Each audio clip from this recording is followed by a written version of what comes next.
it's Jasmine Brand, and guess what? I'm super excited because we have a new show. Now, it's called Brutally Honest with Jasmine Brand, and with this show, I'll be talking to celebrity guests, having a transparent conversation with them about how they have achieved success. Now, this isn't your typical conversation where you talk about the successful moments, but we're also gonna be brutally honest about the wins and losses, the setbacks, and the high moments. Now, as a fan of pop culture, I want our viewers to better understand the true stories behind some of your favorite celebrities. It'll be a simple conversation, but an honest one.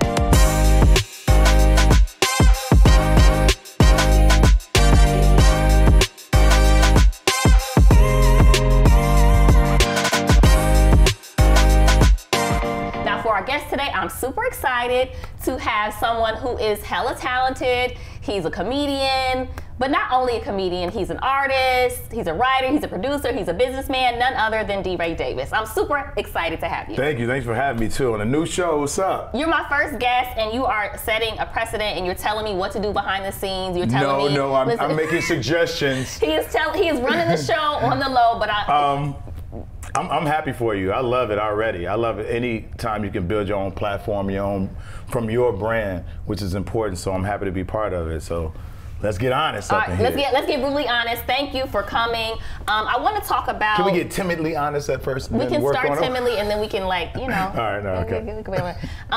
But you're pretty transparent about everything anyway. But I want to talk about your childhood because I always like to hear stories about people's upbringing because I know it kind of shapes who you are. I know it shapes sometimes people's drive. Can you tell us a little bit about your childhood, how you grew up? I know you grew up in Chicago. I know you got a bunch of siblings. I know you got entertaining parents. I feel like I told it all, but obviously this is your story. Well, yeah, that's what entertaining parent. My dad didn't entertain much, except women. But no, I'm kidding. No, I'm serious as hell. I don't want to say, people always say they have a hard childhood, and I know that we put a lot of stuff up in our self-saving storage to keep away from people. Like, you have certain stuff in your house you want people to see, and you got things that you don't want the world to know exactly. But I think I've been as transparent as I can on stage about a lot of things that happened to me when I was young, whether it be good or bad. And luckily I have a platform where I can come and tell the jokes and do a different kind of therapy, because black people don't get therapy. Most of us don't, yes. We don't, because we feel like, I don't want to tell my business. It's embarrassing. Is that person gonna go tell somebody? And plus, you don't want somebody to tell you something you already know. Yeah. Sometimes it's, hey, you should lead that. You lead that situation. You like, I know, I didn't want to hear from nobody else. Say it, yeah. But I feel like as far as my childhood goes, we all, first we're our own parents from the jump. We are all our own parents because we're going to learn as we go and reteach ourselves the things we learn. Right.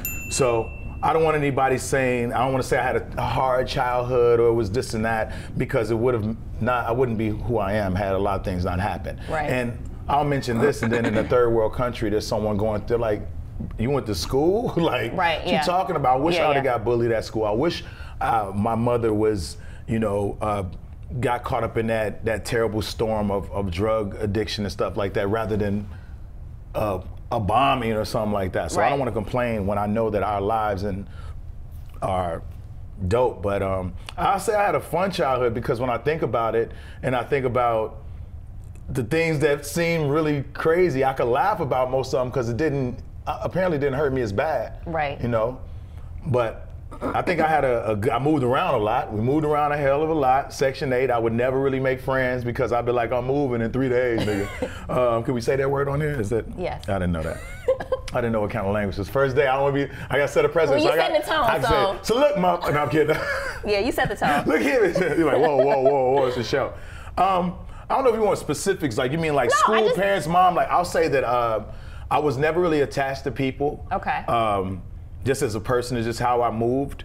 I didn't have, if I had a best friend, it was like for that week. I never really, that's always been me. I've always talked to myself my entire life. Like out loud? Out loud. I probably never said that in no interview, but I've had conversations with myself since day one, from whether I was crying from a whooping from my mama or I needed to get a job or anything. I would have full-on conversations. So you would you ask yourself a question and answer it? Or It'd be more like the answer would be, I don't know, it goes back and forth. So it's kind of like, I'll be sitting here and I'll be like, and I know already. Like I'll tell myself something don't do that, or you know, I'm like, I know, DeRay, cool out. But I'm not by myself. But sometimes you need that. Yeah. And I'll say that I was pretty much my best friend for a long time. Okay. Did you always know you were funny? Like, when did the funny start? Was it always there, or was it? My family has always been hilarious, man. Even my mother in our darkest days, she would say, like, my mother her meme was just funny, and she knew it, like, and it was just, my grandfather was like that, like, he would tell these stories and jokes to us that we shouldn't hear as a 10-year-old. He'd be like, then he put it inside of him, like, hey, you know, my granddad would tell us these jokes. And my uncles, everybody was just funny. It was always a roast fest to some extent, whether it was really mean. Or that's like the stuff, the memes I read now, like that was really I'm like, man, they must have looked at my family book, because somebody really be like, I know that's a third whatever in this week, like, and all that was funny. But the comedy, I'm trying not to take, because I always have so much to say. But the comedy, I would say, was me and all my cousins, and we were all real silly. Okay. If somebody was around me that was a friend or neighbor, and I even let them in my circle around me at the time, not knowing what a circle was, I was always attracted to the humor of whatever. I would always find funny in whatever it was. Like, and I would go to my aunt's house, my aunt Dee Dee, and me and my little cousin Manny, who's brilliant, he probably could have been a superstar by now, comedically. And we would roast each other all day. Or he would roast these grown men. I mean, my cousin was probably 10 years old, and my aunt's boyfriends, he would roast them like he's like, you know, you can't lift them weights. If my daddy was here, he'd be lift like, and we would crack up. Right. And we make up songs and be funny. And my aunt, we just would be, it's just an open, stage of just having a good time. Auntie Dee Dee's house was always real fun and funny. Who's the funniest person in your family?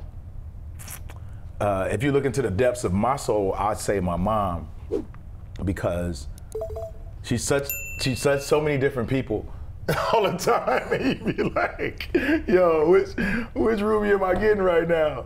I'll say my mom is probably the funniest person. She probably, the way I was able to adapt the silliness to my form of what I thought was needed at the time, my mean comedy, my DeRays mean. Everybody, they said about me for years, and but I didn't mind it, because it also provided a shield. Okay. It also provided some sort of force field from fake. Because if you really want to know me, as we spoke or read earlier, the comics who know me, they'll tell you, DeRay, I'll be talking to someone, I'll ask you a question, and you'll get ready to answer me, and my mind will just go. And it's not that I don't want your answer, it's just I'm like, and people would take it and be offended a lot of times. DeRay's mean, and I'll be like, I don't want to be a celebrity in it. Just see me on TV, just comment, don't talk to me in person if you don't want to. Are you still like that? In certain ways, because people ask you how you're doing and not really care. Yeah. We live in a world, and we're in the entertainment business where we have to ask people how they're doing, and we're really not always concerned because we have so much going on. So people say, how you doing? If you said, you know what, matter of fact, my daughter's college tuition went up, man, I don't want to hear how you're really doing. Right, How your Hollywood doing? Oh, fantastic, man. Right. Just book 4 more jobs. You can't say the other part. Don't know when they coming out. You know what I'm saying? Yeah. Just got a big tour, don't know what date's gonna get canceled. People don't wanna hear that part of it until it benefits them in some kind of way where they can either have a leverage on you or they have the information. You gotta watch how we share information, you know what I mean? So, but as far as like just comedically, I'll say Ruby, I never really credit her for like, and I should more. Because although I'll say a lot of the beginning of my career was me talking about my mom. Yeah. And I'm sure it wasn't at that time to her, she didn't think it was funny. You know, Yeah. wasn't no checks coming in. Right, What the hell right. wrong with you? Yeah. And as we opened up and as she became the person she is now, she's able to see more of kind of what she did and how I was really forgiving. And she was being forgiving and saying, all right, baby, talk about it. And I was being forgiving and even sharing the story with the world because only I could talk about my mama like that. Yep. You get it? So I think that was real important, and just Ruby, she's the funniest person I know to this day because you never, like I said, you never know where Ruby gonna get. One minute, where my grandbaby's at, next minute, they don't got to call me. Like it's like nobody got to call me at all. You said call yesterday, nobody got to call me. You ain't got like it's. That's hilarious. It was like All right, hold on. I want to talk to you about some of the things I heard you say during interviews and during your stand-up. You kind of talked about how you used to hustle when you first started comedy, little things you used to do. Can you share some of the stuff that you used to do and how kind of creative you were when you were trying to kind of start? I love this. I love this because I always try to teach comics that, as you know, you're your best salesperson. And luckily I had sold a lot of other stuff before that, so I figured if I could sell this for that person, if I could sell this and possibly go to jail, if I could sell this for someone else's profit and sell it well, why can't I sell me? So clothes, you know, I've been in the midst of everything. Even in information, I was an information operator for a long time. I didn't sell information, but I was a 411 operator. So you have to tell people have to be confident when they call you and what they want, and you're giving information. So I said, I want to give the same information. How do I equivalate this? Is that the right word? No? Maybe. Let's make it. I like it anyway. I can make up my own words. I like it anyway. I like that. I wanted it to feel like that. I want to feel like my comedy was like that. I always loved the fact that of Jay-Z's, I'm not a businessman, I'm a businessman. You know, this is me. I am the business. I'm selling me. I want to learn how to talk. I still to this day stutter a little bit. I still have I talk a little fast. Chicago's, you know, we got that. We hope people understand this. If you didn't get it, I ain't gonna say it again type. And I wanted, that wasn't enough. So I had to slow myself down. If you look at some of my old sets, I had to slow myself down, only speed up when it felt like a superpower when I needed to sell DeRay. Like, how do I sell DeRay? So what I would do, as soon as I got into comedy, I love promotions because that's what I felt like I was really good at. Right. Who better to sell me than me? Right. I would get flyers and stickers with my name on it that just said DeRay. Nobody cared who it was. Put them everywhere. I didn't even have a show yet. Passing them out. I started my own comedy club probably 6-7 months after I got into comedy, so I fell in love with both at the same time. Right, who told you to do that, or how'd you have the idea to do that? I went to the comedy club and I saw the guy who was paying us. He looked happier than the comedians did. I wanted to be him. Yeah. His name was Tassi. I seen him standing by the door taking the money. And I came from that world where cash and carry, and that looked very good, and I was like, I'm gonna do that. Okay. And I don't care what it takes. I don't care what I have to invest. So I invested my own money, my own time, my own How much money was it when you first started that you invested? Up. Because I'm assuming you didn't have money everything. like that, right? Yeah, I had money. Okay. Okay. You weren't struggling like that. Got it. I was never really, I was never really a struggling, like I always hustled. Okay. So before that, I hustled.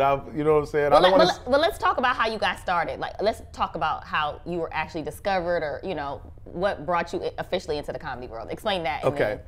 Some people have one story. I believe that my story is intertwined. I told you earlier.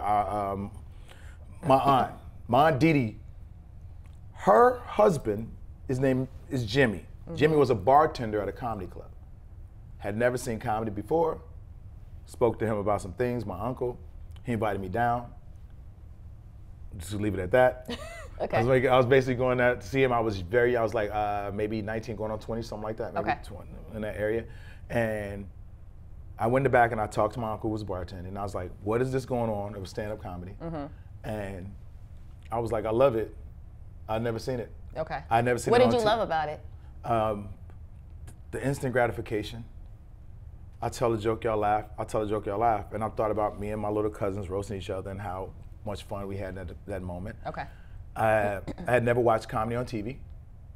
I had never seen Def Comedy Jam. Okay. So this is the first thing that you had saw. So much love to all the comedians who saw people and wanted to emulate, and you saw something, you wanted to do it, caught your eye, and I want to live like that. I don't knock them guys. Yeah. But my seed was planted different. Okay. My seed was in comedy in the club. Okay. I saw it. I didn't know if I saw someone else, like Red Fox. I would thought he was hilarious, but I thought he was this comedic actor growing up. Like, oh my God, I had never seen no one said here. My uncles and aunts probably told me jokes that were told by Moms Mabley. Probably told that I thought my granddad is a genius. Yeah. So I knew jokes, but I'd never seen stand-up, the art form, ever. Okay, so you saw that and then saw that. A week later, I said I can do this. Okay. My uncle was like, you crazy? I was like, I want to go up. I talked to Damon Williams. I said, I want to get on stage. At the time I'm working. Who is Damon Williams? Comedian from Chicago, comedian, great legend from Chicago. Probably put a lot of comedians on TV, like their first TV. BET Comic View. Gotcha. People would go through Damon in Chicago because he had the clubs. Damon was hosting TNT Comedy Hook when I saw it. But he wasn't the first comic I saw. The first comic was Shay Shay, and then Damon went up to host, and I'm like, oh, this is cool. asked to go on stage. I called, oh my God, these stories is crazy. So I go to work. I can tell you still love it. Go I go to work. Now I'm working at the information operation place, which I don't really want to work there no more. It's just a job and it had benefits. I never had no job with benefits.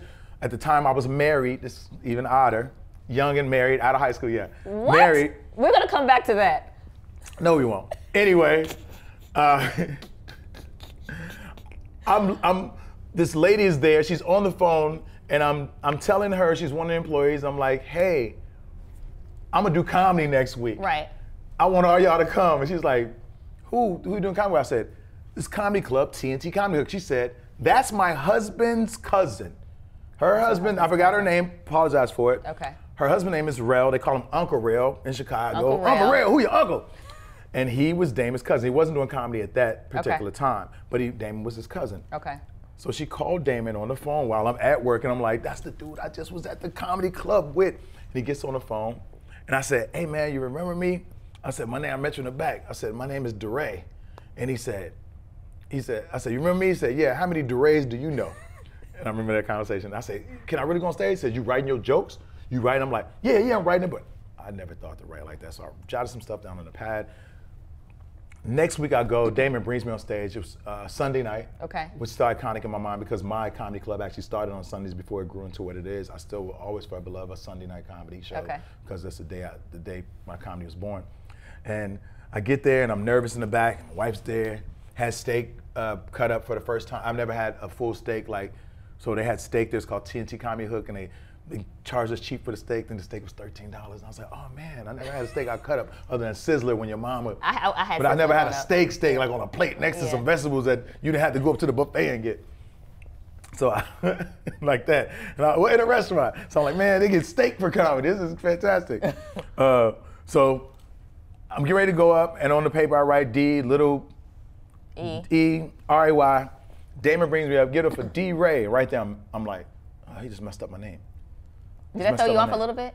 I imagine it did. But I can't really imagine the emotion. I can't remember the emotion I had at the moment. But go on stage, I shook his hand. I probably whispered like, it's DeRay or whatever.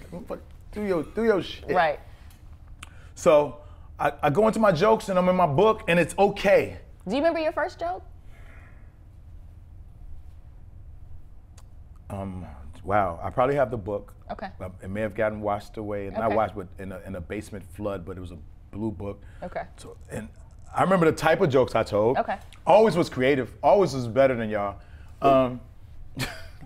Okay, we're gonna come back to the confidence too, or not. But it's always creative. Like I have a joke that I wrote when I first started that's in joke books. I said, your mama got one eye, one leg. They call it IHOP, and kids that's say hilarious, it. And kids say it across the world. And I did it. I wrote it on stage at TNT Comedy Hook. Hold on, you're saying that's your joke? My joke at TNT Comedy Hook in my joke book, battling against Corey Holcomb, Damon. We would have snaps. What's the joke again? Your mom has one eye, one leg. They call it IHOP. Okay, that's funny. The style of comedy I got from Corey Holcomb in writing that joke but his jokes were a little, it's Corey, so his joke would be like, I saw your mom outside. Yeah. Stuck in the snowman. She's a snowblower. Like he would. That's funny. He would do his wordplay, and I was like, I saw that and was like, I'm gonna think in my way. Yeah. So I thought of that. I thought if your mom's so stupid, I saw her ripping up a Playboy magazine. I mean, your dad's so stupid, I saw him ripping up a Playboy magazine. What you doing? I'm tearing that ass up.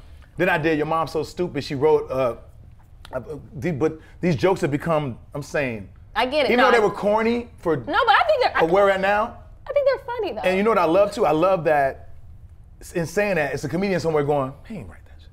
And you can't find the person that did because he's sitting here. Okay, but listen. Okay. You know what I'm saying though? I'm saying go find the person that did. You know, like when they say something about somebody's this sexuality, or we just start grabbing out the air of what we heard. But you can never find the person that banged him. You be like, I heard what a person that did it to him. If he sold whatever or she sold whatever, find the person that did it. He got jumped. Can't nobody find a tape? It doesn't exist. It was me. Okay, so back to this. Your jokes were cool. Jokes are cool. They weren't hitting, but they were cool. Hold on. Hold that thought. We're gonna come back. We're gonna come back. All right, cool, man. We're gonna talk about it. Holding it. Back to Brutally Honest with Jasmine Brand, and we're here with DeRay, and I made him hold that thought. And I want you to tell me we're talking about your first time on stage. Your jokes not hitting. You saying they're funny? Yeah. They're okay. They're okay. For what I'm used to now. Well, we're not. No, I'm saying if I was a judge, or what the audience, what I saw before me. Right. Okay. The comics upstage that went on stage, for what I'm feeling, or what you know it. Right. Reading the room. Okay, go ahead. It's just two guys, and they start heckling me. Oh, no. They're like, da-da-da, you're not funny. I mean, you better go back to your joke book. And out of nowhere, I feel like DeRay was born. Because it was like, this is what I do. This felt like my cousin talking to me. This felt like home. at home. And I said, you wish this, and there was two big guys at the time, two real big guys. And I said, you wish this joke book was a menu. Da-da-da-da, you so big, I start, da-da-da-da-da-da-da. Roar, roar, yeah. roar. I'm like, first time on stage, I'm tearing this shit out. It was 13 minutes. Probably the first 3 minutes were okay. The next 10 on those guys. It was Men at Large. Oh no. The group. I'm so alone. You ever heard that song? Alone. Them two. So one, it was Gemini, and the other guy was David, and they were the ones heckling me because that's what they did on Sundays. I didn't know that, and I roasted them. It came off when I came off stage. I think Corey Holcomb was there. He was congratulating people, just like, oh, da, da, and that was it. I was like, this is it. So after that, you knew that. I got booked the next week. Okay. Probably the first time that happened to a comedian also. Thanks, okay. guys. And so the rest of the rest is. How did you? Obviously, you've done lots of comedy.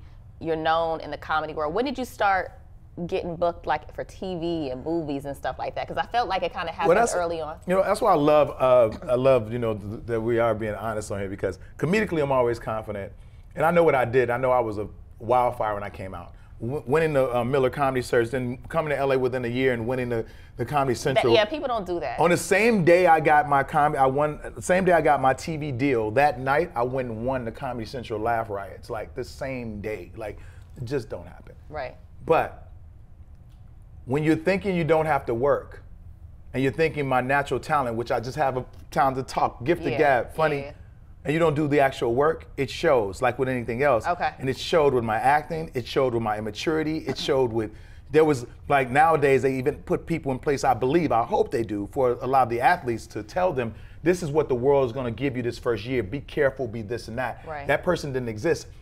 I got sat down, and I don't wanna say that no one tried to talk to me.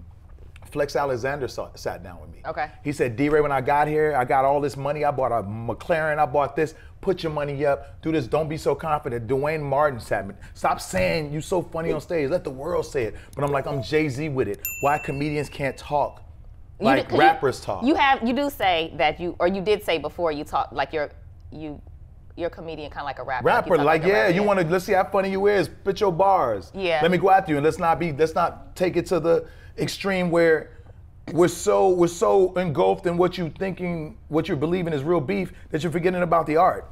But I forgot about the art of training, and I know I was funny. Like to this day, I know I'm funny, but I also know the jerk DeRay that wasn't strong enough to carry who the star was supposed to be. So as soon as I got here, movies were fast too. Tim Story saw me at the Improv. He had me come to, they allowed me to sit in the castings for Barbershop. So I read Eve. I read when Mike Ely came in, and I'm sitting there going, dang, I want a part. Yeah. And I forgot who I think Betty May casting, I forgot, but I'm just in there and I'm doing the Ice Cube voice because Ice Cube's not there. So I'm doing you want to go in the barbershop. I'm doing all that stuff. So you were doing that just reading for him, just to kind of show him I can act too. Okay. Because Tim's in there, he's cracking up, and at the end of this, I got to read for Mike Ely's part. They let me do that, and he's like, come on, Mike's a star, even in that moment. Yeah. There was no beating that guy. Trained, professional, ready, prepared. Right. And I wasn't. Okay. But what he saw in me was the fact I was ad-libbing even during those things, and he said, you know what, I have a part. Okay. So you didn't really audition for that part. For the dog, In I mean I didn't audition for the Ray Ray. Right. No, okay. he offered me Ray Ray. Okay. And I still was about to mess that up. How so? Just. You just weren't prepared? Like wasn't prepared, just lying like I'm telling us in here about the marks. That was me back then, fuck a mark. I was like, well, I stand where I want to stand. Like, the Matrix, catch me on camera, catch me. Catch me you can. So. Not fuck a mark. But it did help too because I was supposed to just stick my head in the barbershop, and my first entrance, I walked all the way in. So then I became, Tim was like, I like it, you know, you fucking up, but I like it. And he was such a good director because he was learning at the same time. Ice Cube had produced, but Ice Cube was so giving to if you think about all the people that are on there, everyone's pretty much successful or somewhere that he took what ever John Singleton instilled in him. I could see it. I don't know if he ever says this himself, but I could see bringing other people up and teaching people as we're on the job training. Right. And it was fun because after I did my first time walking in a barbershop, I was able to come in with my own things. Like the dogs I came in with, untrained, which is I know now illegal. I didn't even know those dogs. I got them from another guy on set. What you mean you didn't know them dogs? Like you just... I said, can I take your dogs in there and sell them? It's one of my jokes. And he's like, yeah, I got these dogs, big one, little one. I was just freestyling. Then I came in with the Pampers, which were my daughter's Pampers at the time, from out the car. I just wanted to, sell stuff. If you ever look at the outtakes, I came in with a lot of a gang of stuff, but still wasn't prepared though for what the wave would be and not letting them move, not letting my success move together. It was no collaborative effort from the acting and the comedy that it was always an imbalance. Okay. So what I would do with the imbalance is knowing I was funny, I just talk so much that this part, I don't care what y'all doing acting, you gotta act, because I'm the beast with comedy. Okay. You have to do that because I just would do that to always. Was that to overcompensate? I believe comedically, is a scary place. The stage itself is scary in all aspects. You tell somebody go tell a joke, they're funny. Tell a joke in front of some people, it's different. It's like your kid says it's ABCs, clear as hell when you're just at home, and then you get out and about, say ABCs, D-A-A, you're like, oh my God, this ain't what he does at home. So I think what I would do is the confidence that radiates from stage, I needed to carry around with me. So I wasn't just telling people I'm the funny, I'm the best, I'm this. I was telling myself, so now I had to prove it. Okay. Now I just said, you just went up, that was okay. You did all right. And they're like, DeRay, get the fuck out of here. I'm like, oh, you said I ain't gonna be funny? And nobody ever said, you ain't gonna top that. There was only a few comics who loved the competitive nature I had and worked with me. Tony Rock, we would go back and forth. Who else got things? Red never backed down, like Gary Owen. These are guys that they know I talk shit. Yeah. Like Gary knows, like he comes in the room, like DeRay's gonna talk. It could be anything. Gary, I'll tell Gary I was white before you were white before. It's like the Muhammad Ali. But were you, that confidence, was that before you were a comedian? Like were you always like that, like with your everyday work? Or did you kind of bring that with your comedy so that could kind of help you? Damn, no, I guess I wasn't always super confident with, I think the comedy turned me into a superhero. Okay. I felt like I found it, but I always had, like my mom would always tell me, like, there's nothing she said you can't do. Like if you can't do it, she meant you just can't do it. Like my mom would be like, you be like, I'm joining track. She'd be like, you slow. Like let's not waste our time. Let's not waste our time. Like I had a saxophone, my grandfather's saxophone, I was, she's like, just put it up. I ain't got time, if you're gonna play, but shit you can do, my mom would tell you, the thing you're able to do, and I was a salesman, so I was able to sell myself. I was confident in comedy, I just had never been in love with anything like that before either, so maybe me finding that marriage with me and the mic to be able to express myself in places that I've probably been so closed in and so quiet about, I found this roar. So I was able to, so once I grabbed that roar, I didn't want to never let it go, you know what I'm saying? So I wanted to stay on track as far as like where my confidence had gotten me. And now it's like, yeah, it's like you can do that, but I'm not dunking like when out of college.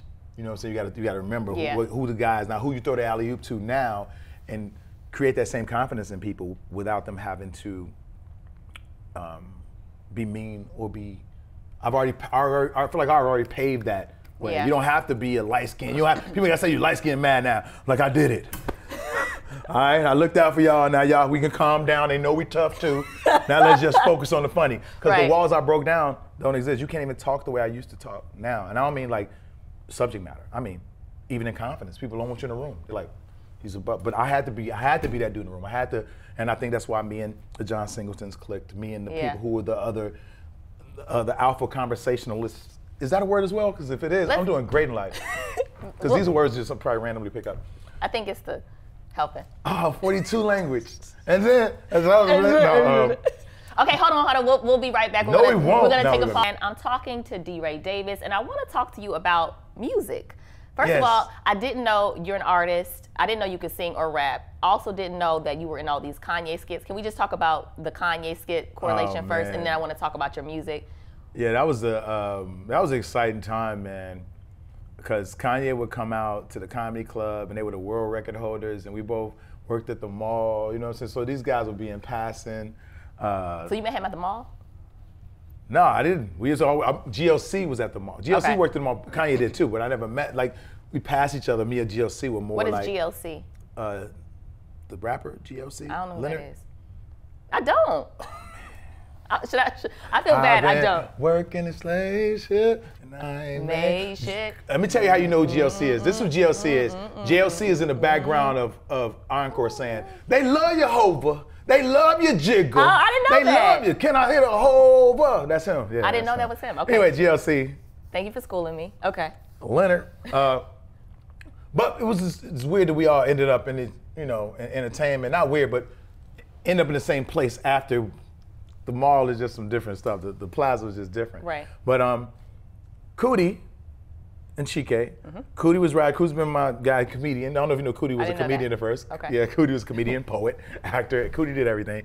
But he found his eye really with the directing and stuff like that. So Cootie, they were in town.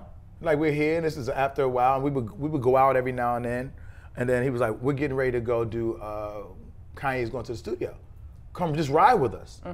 And I was like, cool, I want to roll. So I go to the hotel, so we're hanging out. We're like, oh, we gonna do these, we gonna go down there. I don't know if we even discussed skits. Okay. Maybe, I don't remember. Maybe. Then we get in the car, and I'm riding my Lexus. I had just won on Lexus. So I won the Laugh Riots back then, right? After being out here for no time. Let me tell you how I ended up in a Lexus, by the way. So I won a Volkswagen. Okay. That's what Comedy Central gave me. Right next to Volkswagen was a Lexus dealership, and I'm a nigga. And I said, how much would I owe if they'll take it. They're giving me a car. Yeah. All I had to do is pay the taxes on it. You're giving it good. I'm talking to my young people out there. I was not thinking. They gave me the car, paid off, moving to Los Angeles with a free car to ride around in. And I said, you know what? Dad, I want to pay for some shit. I want to struggle. And I got the Lexus. So we ride around in the Lexus. Kanye's, you've seen it, he's playing the music in the car. Yep. Organic, my first time hearing it. I'm losing my mind, oh shit. And we get to the studio and just magic. Kanye knew what he wanted to hear. I knew what I wanted to say. I knew what vibe I was on. Bernie Mac, RIP the legend. I was getting as close as I could to his voice at the moment. I actually sounded like Cedric the Entertainer trying to do Bernie Mac, trying to do somebody, but it still played. It played well, and next thing I know, we were working on the second album, and then third one came around. He woke me up in Miami. I go do the skits, and he changed me out for Chris Rock. Oh, so we're still fighting about that.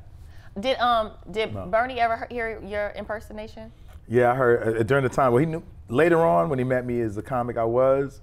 It was never discussed, but it was word out that he did, and I would have to pay him. That's what the word, like y'all using my voice. Oh, I gotta pay me here. And just say talking like me.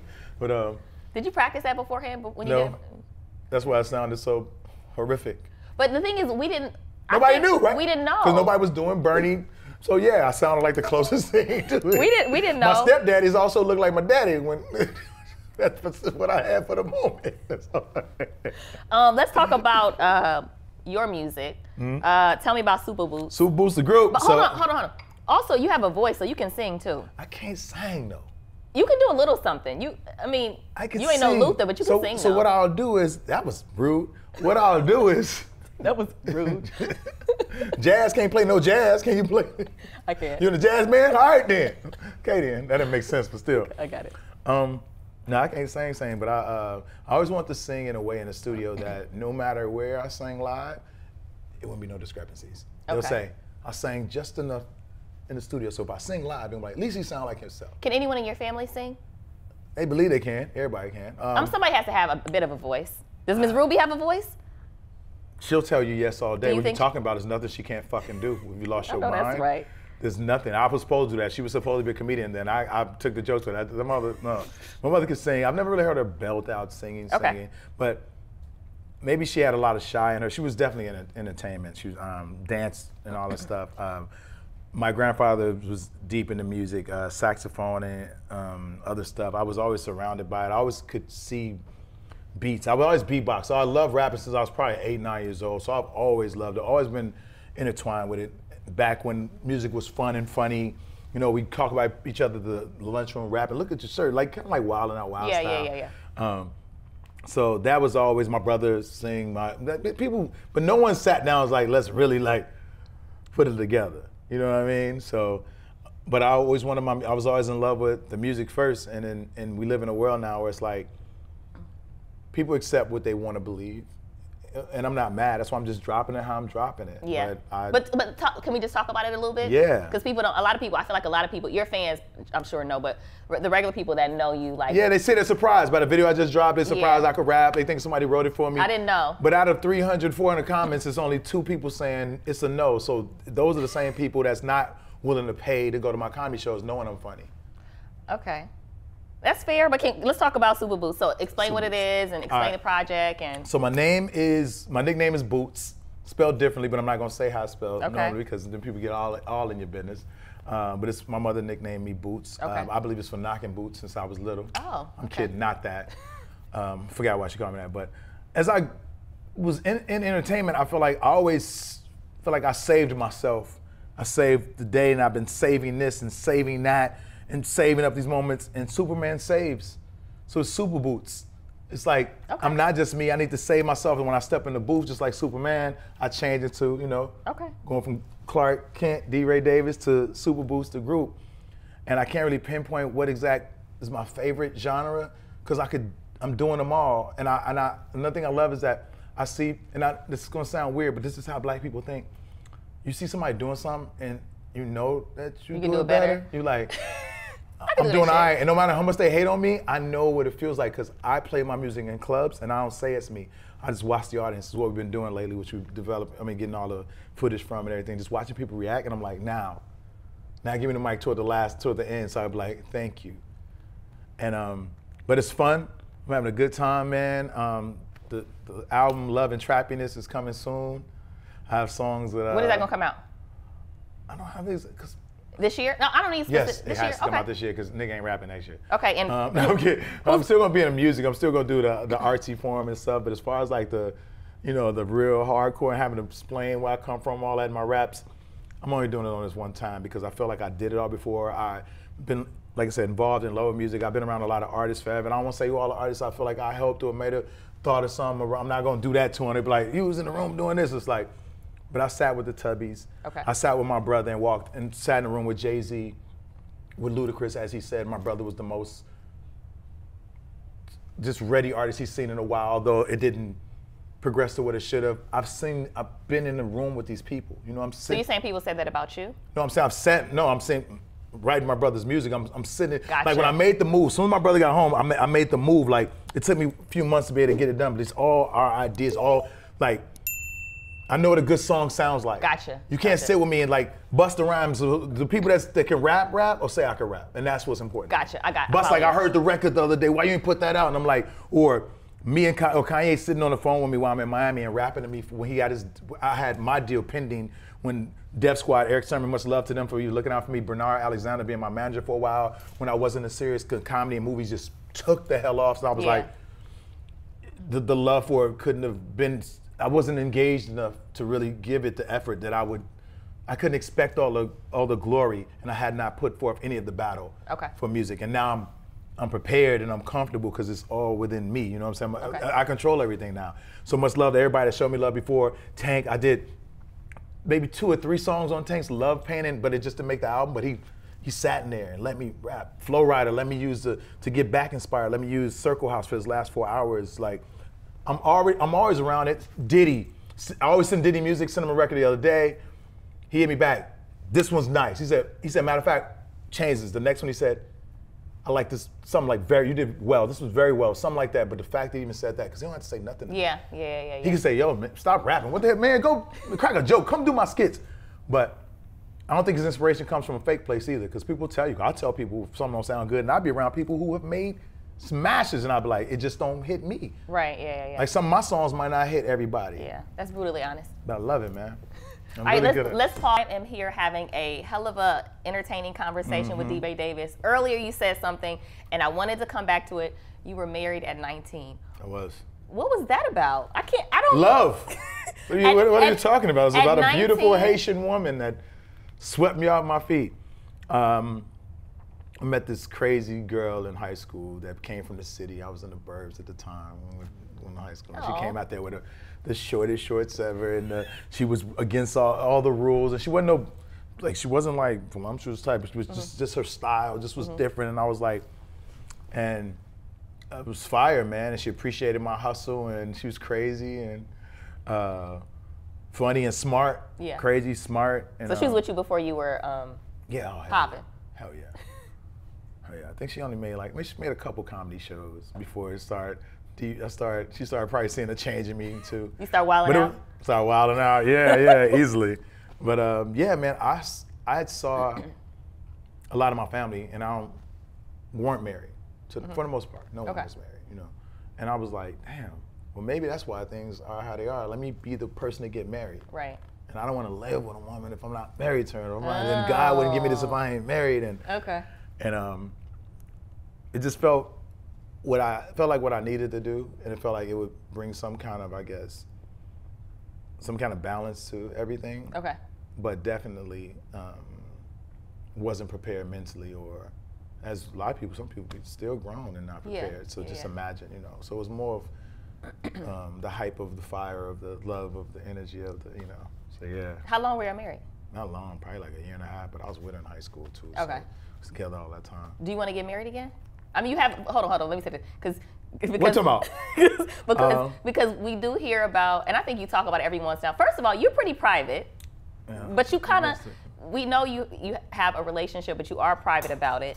But you did say that you were in a relationship at one point with more than one person. You're in relationships. I'm in a relationships. You are in a relationships. Is it always a relationship? No, I'm kidding. Is it always relationships, or is it sometimes singular, or is it sometimes? No, it's been pretty much the same since before. Since nothing's changed since whatever was televised was. So you're in a relationships. Yeah, I'm a very comfortable place. Okay. Yeah, would you? Can you get married if you're in relationships? I think if they, I mean, we accept everything else. If all these other laws pass, and if you can financially have it, handle it romantically, handle it physically, handle it, then you should be able to do whatever you want to do with your love in your heart. There's a lot of women out here chasing monogamy, and a lot of men chasing monogamy, and they're trying to get it from people that it doesn't really exist in. We're out here shopping for the frozen foods in the bread aisle. Yeah. And that's why it's not fitting. But if we're able to find each other and find someone who supports you and your mind, and find a person that feels like family, because at the end of the day, the only reason we talk about, for the most part, I don't want this person with that person, because you don't want them having sexual encounters with that person. You're like, they're getting the same intimacy I'm giving. She was screaming, saying it's mine. He was saying this mine. And we can't own each other. Yeah. From what we come, we can own that part of what we believe our love is, but it took a long time for me to even feel like, even I feel now, because I had that thought process back in the day. One person break your heart, now I'm walking 8 miles to prove my love to someone who obviously didn't want it in that moment, and giving them control of us. But I feel like loving yourself, love who you want to love, because you're not going to be able to love for long. And if you don't find a comfort, like just a safe place to even be able to converse with someone about how you really feel about life, and what do you find out? You find out within your friends, you find out within a unit. But we'll tell people in a minute, it'll take a village to raise a child, but what about the true villages around our relationships? If we think about the successful kings and queens, there were other people around for voices, there was other opinions, it wasn't just the two, it was, so I've always seen that, you know, and then I was able to bring it to life, and with honesty as much as we can. Yeah. You know what I'm saying? Not your surprise birthday party tomorrow, honest, but but enough where it's acceptable to us. Yeah. Because I don't want to hear that, that wouldn't, everybody said, that wouldn't be me. It wouldn't be, because it's not you. Because it's not you. It also wouldn't be you. I'm not secure enough. I'm not. People say that, but you are. You're just choosing because of, we have things we're used to. Yes. Maybe if I'm not open in that way, but I'm not secure enough. Like, I would be like, oh, what if what if he likes her more? I would be thinking like that. Impossible though. No, possible. I would be thinking that. No, it's impossible. Then that meant that was never for you. Maybe. In any kind of light. If they can like you more, I don't care what, there's girls who've been with me, I'm sure there's some monster dudes out here, some super lover dudes they went with before me. I'm not. But you don't think. But like I'm not gonna go, oh man, he didn't. I'm not doing it this hard. I'm not. No, I'm like, man, she ain't with that. I'm not doing it this hard. I'm not doing this hard as she did. No, it's like, yo, you was with dude and buddy gone for a reason. You're a whole different. But you're very secure. You're very confident. It comes off in your jokes. So I mean, I feel like. No, I'm not gonna act like I don't be like. Last night when I was walking in the club, my girl looked up. I was like, you saw that nigga? You like that nigga? This is what you want to do? But I can make it jokes and make it more comfortable where it's like, it's just, you definitely have to accept it. You definitely have to accept that we are forever window shopping. If you don't, you're not gonna know what you look like, what you wanna look like, what you want your woman, like you can see something like, I like that outfit, and you should be able to tell your woman, I think you look good in that, without her going, you think that bitch look good? That's different though. Okay, all right. Is it? I mean, because you're not, at no point is no man going, I'm not walking up saying, oh shit, I want to smoke that girl. I'm not living in a world like that. Right. I'm not living in a world where I go home and I say, everybody get naked and they do. No, it's not, there's no dominance. I am living in a woman's world, and I found my comfortable place, and I was allowed a throne so I can make proper financial decisions as I'm being guided through this crazy world that only a woman could pull us out of. So why wouldn't I want multiplicity? Why wouldn't I want other thoughts and other processes and other minds? Because y'all brilliant, and if somebody's tired of me and don't want to be here for real, like, and my effort's really dying, like, don't, because women will throw you little lines like, is this really worth it? And it's like, yeah, it is. It's worth the effort. It's worth the. Yeah, actually, it is. This is worth it for me. So. Can they explore? Can they see other people? How do we know what y'all doing anyway? You don't. Like the whole time the camera's off, she just had a baby. She's DeRay, can I be one of your girls? And I'm like, yo, don't do that. And finally they mic me, and I'm like, now you're not talking about it. Now I'm joking, I'm lying, because I don't want you to get a phone call as well. No, seriously, I think that this falls into that, like we were talking about Nick earlier. This falls into, okay, let me just reverse it. Off camera. We weren't talking about Nick and his kids. We were talking about Nick and his talent. Right? No, Nick, we talked about like just relationships and what you want. Not knowing what's really going on with him mentally, emotionally. Nobody's saying, oh, 10 black dudes got killed last week. Nick just gave us 10 black kids. No one's saying that. I don't know if. See? Because no one wants to say that. No one wants to say. But I don't think about, they don't go together. If you can't have 10 kids and you can not financially be there for your kids in the world where they need finances, I only want to put that out there, don't have 10 kids. I want to tell the dudes out there who's very happy and their wives are happy with them having their kids. Nick is in a place where he's able to create more kings and queens in the bloodline, in the mental, and the talents. If we believe he's talented for real, why you want more talented kids? Why you want more? We acting like his kids gonna run to each other in two different, no. So I'll say that I take on the responsibility of the hearts I feel like I can handle. I got you. I applaud people for even the people in my life that have allowed me to even say this, because I'm not talking to dumb people either. I'm not talking to no girl who's broken at home. I'm not talking to no girl who's beaten, she's left on the street, never family looking for her. I'm not talking to nobody I'm talking to people who's like, fuck this, no. And I say, may I please talk to you? Oh, so it didn't start, it's. Hell no. Okay, gotcha. Even when I'm out of town and I've been approached by, because people think they know what it is, I've been approached by women saying, me and my girl, we'll come back, and it's not enticing. I'm not like, oh, for real, both y'all? Show me a picture, show me a video. You see DeRay throwing money in a strip club, trying to take home shit. No, I'm like, my sexiness comes with a certain, beyond the exclusivity to it is, you don't know her at all. Y'all think y'all never speak. Let me put us in a room and just, and then I've had girls who I've talked to, and they both became best friends. This has happened a lot of times, and y'all welcome. They've become roommates. Y'all welcome. Y'all, and the dudes out there hating all it, y'all would have never even met them had I not implored my sexiness on them for them to even want to explore to that extent. Okay. Applaud me. Your girl didn't even think like that. Think about how people live now. Think about some relationships that just ended. People say, no, I want 2 wives. No, I want, go do the research. When you've seen it, see people you've seen what people say was uncomfortable in some of these households or people on, I don't try to see me guiding my words, where you'd be like, oh, I heard that was uncomfortable. Find out about, well, it don't exist like that, because it's freedom, it's openness as far as this conversation, and I just want dope people around me. Y'all called them my girlfriends. Oh, what are they? No, I'm saying they did first. I didn't do that. Like, we were family, we were wives, society was like, polygamy. I've never used that. That's Got not, you. I Society don't hashtag look terms, up. I've never said that because it's not my choice. I'm not running stuff. And it ain't because I'm sitting on crazy bread either, because there's some really rich niggas out here that I would love. I'd probably be like, y'all should probably go over there. We'd probably do better. Come get me later. What keeps you up at night? That's hard. Everything. Consistently thinking, can't go to sleep. Imagining myself where I need to be, and still willing to jump, in my mind, willing to mentally jump out of airplanes, but I'm not parachute prepared. Okay. Okay. What's one vice you wish you could give up? Family. No, I'm kidding. You can't say that. One vice I wish I could give up. Oh man, it's hard because I wouldn't give it completely up. It would be trust, though. I wish I trusted people more, like just with like regular life stuff. Wish I didn't always have that this little tent that goes. Okay. Is it really $100? Yeah. What's the best compliment you've ever received? It's so funny. There's so many of them. No, the best compliment I've ever received. I'll say the best compliment is telling me that I'm funny. That's a good one. So, Okay, it's been an absolute pleasure. For you. No, I'm kidding. It's been great. For me. Thank you for being a great guest, super funny, super insightful, gems on camera and off camera. Thank you. It's been an absolute pleasure. Appreciate you having me. Thanks for the liquor. They give you liquor here, y'all. Come do it, please. Thank you. Bye, guys. We're going to the pool. No,